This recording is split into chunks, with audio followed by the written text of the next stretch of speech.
यहाँ तो भिखारी और सम्राट एक के ही भीतर हैं।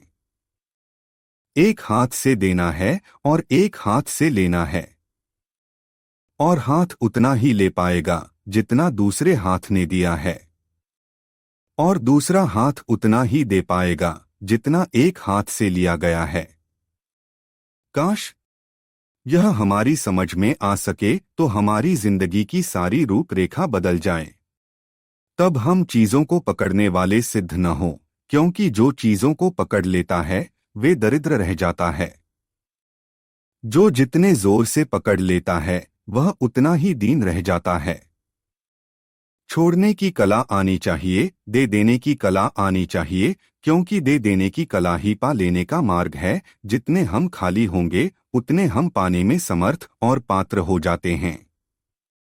जो खाली होंगे वे हार जाएंगे।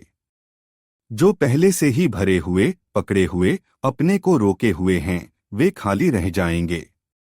झीलें भर जाती है, पहाड़ खाली रह जाते हैं। पहाड़ों पर भी वर्षा होती है, लेकिन पानी उन पर टिकता नहीं, वह पहले से ही भरे पड़े हैं। झीलें खाली होती हैं, उन पर वर्षा न हो तो भी कोई चिंता नहीं, पहाड़ों का पानी बहकर झीलों में आ जाता है और भर जाता है। झीलें खाली हैं, यह उनका राज है। खाली होते रहना है, सब दृष्टियों से तो भरते रहेंगे, और सब दृष्टियों से भरते रहना है तो खाली होते रहेंगे। ये दोनों एक ही सिक्के के दो पहलू हैं, और परमात्मा से अगर कोई मांगता ही चला जाए तो ध्यान रखें, परमात्मा से उसका कोई संबंध न हो सकेगा। हमारे संबंध नहीं है, क्योंकि मंदिर हमारे प्रार्थनागृह हैं, वहां हम सिर्फ मांगते हैं, वहां हम याचक होते हैं। हमारी प्रार्थनाएं झूठी हो जाती हैं, क्योंकि हमारी प्रार्थनाएं भिखमंगों की प्रार्थनाएं हैं जो सिर्फ मांगने के लिए ही जाते हैं। ध्यान रहे, जब हम मांगने को जाते हैं तब हम परमात्मा को कोई मूल्य नहीं दे रहे हैं, जो हमें चाहिए उसी को मूल्य दे रहे हैं। एक आदमी मेरे पास आया और कहा, मैं तो पहले परमात्मा में विश्वास नहीं करता था, अब करने लगा हूं। मैंने उसे पूछा, क्या तुम्हारी मांग कोई पूरी हो गई? उसने कहा, आप कैसे पहचाने? तो मैंने कहा, और तो मुझे दिखाई नहीं पड़ता तुम्हारी शक्ल से कि तुमने परमात्मा की थोड़ी सी भी यात्रा की हो। जरूर कोई मांग पूरी हो गई है। उसने कहा, बिल्कुल, मेरे लड़के की नौकरी नहीं लगती थी, मैंने प्रार्थना की और ठीक अल्टीमेटम दे दिया भगवान को कि 1 महीने के भीतर अगर नौकरी नहीं लगी तो ध्यान करना, फिर कभी विश्वास न करेंगे। और नौकरी लग गई, अब मैं बिल्कुल पक्का विश्वास करता हूं। इस आदमी को लड़के की नौकरी परमात्मा से ज्यादा कीमती है। अगर इसके लड़के की नौकरी छूट जाए तो परमात्मा भी अनएम्प्लॉयड हो जाएगा, इसी तरह वह भी बेकार हो जाएगा, उसका भी कोई मतलब नहीं रह जाएगा। यह जाकर ठोकर मार देगा कि हटो सिंहासन से, बहुत हो गया। हम परमात्मा के पास सिर्फ प्रार्थनाएं लेकर जाते हैं, मांग की। ध्यान रहे, परमात्मा के पास जो दान लेकर जाता है उसकी ही प्रार्थनाओं का अर्थ है। जो परमात्मा के पास देने जाता है वही जुड़ता है। ऐसा नहीं है जो देने जाता है उसे नहीं मिलता, बहुत मिलता है, लेकिन देने वाले को मिलता है। मांगने वाले से और पाते हों तो छीन लिया जाता है। इसलिए जीसस कहते हैं, जिसके पास थोड़ा है उससे छीन लेंगे। जैसे ही कोई देने को तैयार हो जाता है वह पाने का हकदार हो जाता है, क्योंकि देने के लिए हृदय के द्वार खोलने पड़ते हैं, उन्हीं द्वारों से मिलता है। और जो देने में डरता है उसे दरवाजे बंद करने पड़ते हैं कि चोर न आ जाएं, भिखारी न आ जाएं, कोई दरवाजे पर मांग न ले उससे। उसे खिड़की दरवाजे सब बंद रखने पड़ते हैं। घर के भीतर से वह मांग करता है कि यह दें, वह दें, दरवाजे न खोलेगा कि पता नहीं कोई भिखारी आ गया हो, कोई मांगने वाला न आ गया हो। और मैंने सुना है कि परमात्मा यह मजाक बहुत बार करता है कि भिखारी की शक्ल में द्वार पर आ जाता है। तब पहचान हो जाती है पक्की कि यह आदमी पाने का पात्र नहीं है, क्योंकि जो अभी देने में ही समर्थ नहीं हुआ वह पाने का पात्र नहीं हो सकता। स्वभावतः भगवान आपसे धन नहीं मांग सकता है। स्वभावतः परमात्मा आपसे मकान नहीं मांग सकता है, क्योंकि मकान आपका नहीं, आपके हाथ में है। आज कल किसी और के हाथ में होगा। परमात्मा तो एक ही चीज हो सकते हैं। इसलिए योग कहता है जो अपने को देने को तैयार है वह सब पा लेने का हकदार हो जाता है। हम अपने को दे पाएं, हम अपने को छोड़ पाएं, हम कह पाएं जो तेरी मर्जी मुझसे ले ले।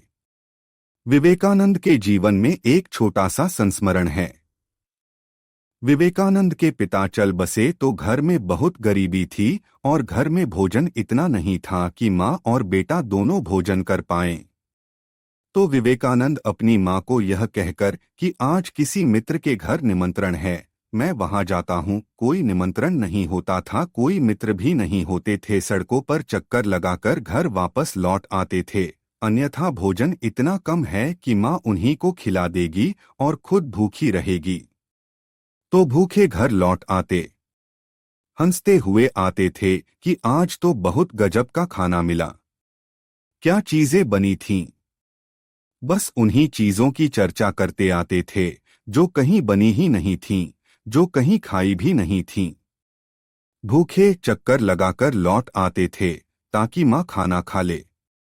रामकृष्ण को पता चला तो उन्होंने कहा, तू कैसा पागल है, भगवान से क्यों नहीं कह देता, सब पूरा हो जाएगा। तो विवेकानंद ने कहा कि खाने पीने की बात भगवान से चलाओ तो जरा बहुत साधारण बात हो जाएगी।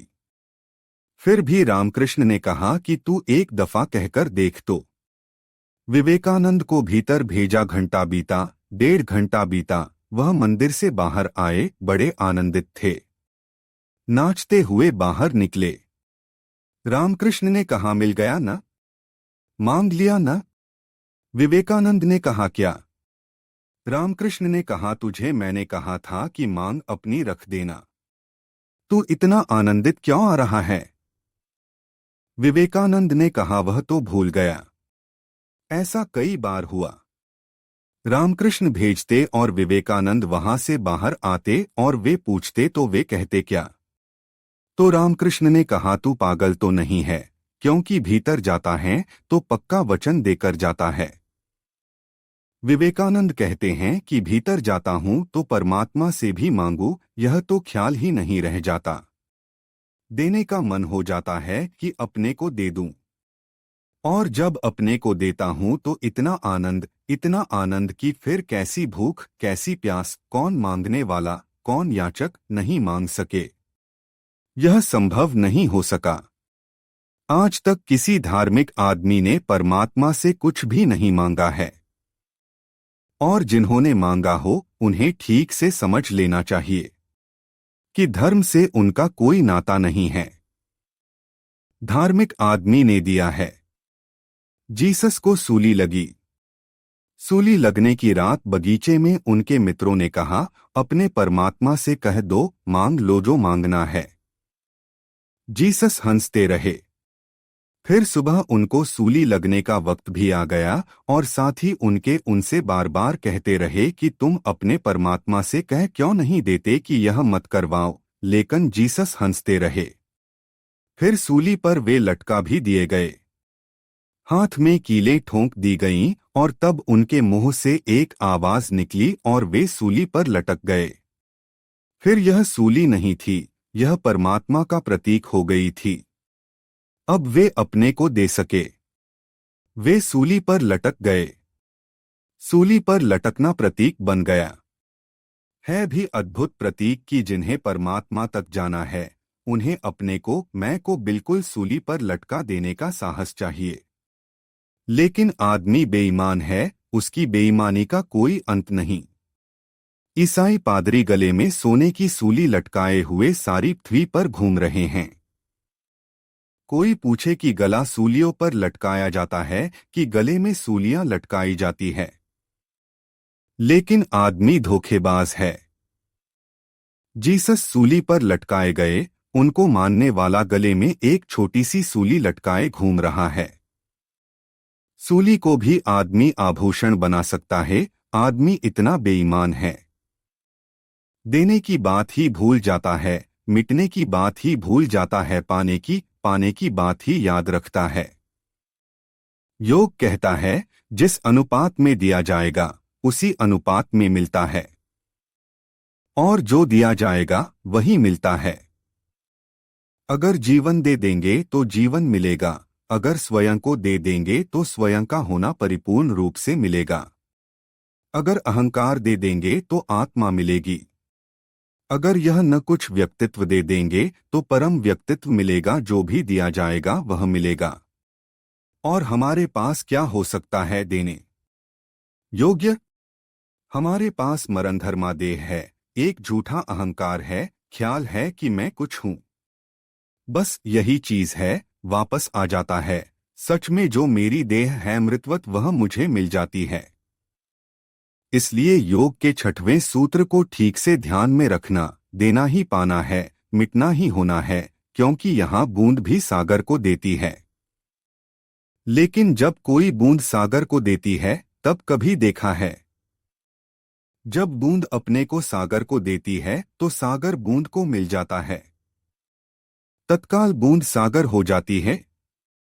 कबीर ने कहा है, एक बहुत अद्भुत वचन कहा है। कबीर ने कहा है, खोजते खोजते मैं खो गया, और फिर ऐसा हुआ कि बूंद समा गई समुद्र में, सो कत हेरी जाई, और फिर बूंद सागर में गिर गई। अब मैं बूंद को कैसे वापस निकालूं? लेकिन कुछ दिन बाद उन्होंने एक दूसरा वचन भी लिखा और अपने मित्रों को कहा कि पहले वचन को छोड़ देना, उसमें कुछ गलती हो गई। पहला वचन था, हेरत हे सखी, रहिया कबीर हेराई, बूंद समाना समुद्र में, तो कत हेरी जाई। कहा कि काट दो वह पहली बात, उसमें कुछ गलती हो गई कि बूंद सागर में कूद गई। अब मैं तुमसे ज्यादा असली बात कहता हूं कि सागर बूंद में गिर गया, और बूंद सागर में गिरी होती तो निकाल भी लेते। अब सागर बूंद में गिर गया, अब कहाँ निकालेंगे? अब कैसे निकालेंगे? जब बूंद सागर में गिरती है तो यह बूंद की तरफ से हमें लगता है कि बूंद सागर में गिर रही है, लेकिन जब गिर जाती है तब बूंद से पता चलता है कि यह तो सागर ही मुझ में गिर गया। जब व्यक्ति अपने को खोता है तब उसे लगता है कि मैं अपने को खो रहा हूँ। जैसे ही खोता है वैसे ही उसे पता चलता है, यह तो परमात्मा का मिलना हो गया, यह तो मैंने खोया नहीं पाया। बुद्ध का एक युवा भिक्षु ज्ञान को उपलब्ध हो गया तो बुद्ध ने उससे कहा, अब तूने पा लिया, अब तू जा और लोगों को खबर दे उस मार्ग की, उस राह की, उस द्वार की जहां से तूने प्रवेश किया। जा और लोगों को बता वह मंदिर जहां आनंद के निनाद हो रहे हैं।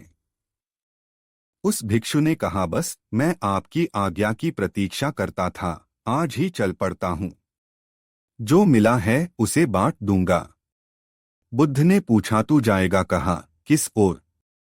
उस भिक्षु ने कहा, उस भिक्षु का नाम था पूर्ण। उसने कहा, मैं बिहार का एक हिस्सा था सूखा, वहां जाऊंगा। वहां अब तक कोई आपकी खबर नहीं ले गया। बुद्ध ने कहा, वहां मत जा, मैं तुझे सलाह नहीं दूंगा, क्योंकि वहां के लोग अच्छे नहीं हैं। इसीलिए तो वहां अब तक कोई गया नहीं। तो उस पूर्ण ने कहा कि जहां लोग अच्छे हैं वहां मेरे जाने की जरूरत ही क्या है, मुझे वहीं जाने की आज्ञा दें। तो बुद्ध ने कहा, मैं तुमसे 3 सवाल पूछ लूं, फिर तू जा सकता है। पहला सवाल यह पूछता हूं कि वहां के लोग दुष्ट हैं, कठोर हैं, गमवार हैं, वे तुझे गालियां देंगे तो तेरे मन को क्या होगा? वही जो आपके मन को होगा। मेरे मन को यही होगा कि कितने भले लोग हैं, सिर्फ गालियां देते हैं, मारते नहीं हैं। मार भी सकते थे। तो बुद्ध ने कहा, पूर्ण समझ कि वे तुझे मारे भी, क्योंकि वे लोग बहुत बुरे हैं, मारेंगे भी। वे जब तुझे मारेंगे तब तेरे मन को क्या होगा? तो पूर्ण ने कहा, भी जो आपके मन को होगा। धन्यवाद दूंगा कि कृपा है प्रभु की कि अच्छे लोग हैं, मार ही नहीं डालते हैं। मार भी डाल सकते थे। तो बुद्ध ने कहा बस आखिरी सवाल और पूछ लूं कि अगर वे मार ही डाले तो मरते क्षण में आखिरी ख्याल क्या होगा। तो पूर्ण ने कहा आप व्यर्थ ही पूछते हैं। जानते हैं भली भांति वही जो आपको होगा। मरते क्षण में हाथ जोड़कर धन्यवाद देकर जा सकूंगा कि अच्छे लोग हैं, इस जीवन से छुटकारा दिला दिया जिसमें कोई भूल चूक हो सकती थी। तो बुद्ध ने कहा तू धार्मिक आदमी हो गया, तू कहीं भी जा सकता है। अब तेरे लिए सारी पृथ्वी स्वर्ग है और सब घर मंदिर हैं और हर आंख परमात्मा की आंख है। अंत में आप सबके भीतर बैठे परमात्मा को प्रणाम करता हूँ, मेरे प्रणाम स्वीकार करें। यदि आपको यह वीडियो प्रेरणादायक लगी हो तो कृपया हमारे चैनल को सब्सक्राइब करें। हमें आपके विचारों का इंतजार रहेगा।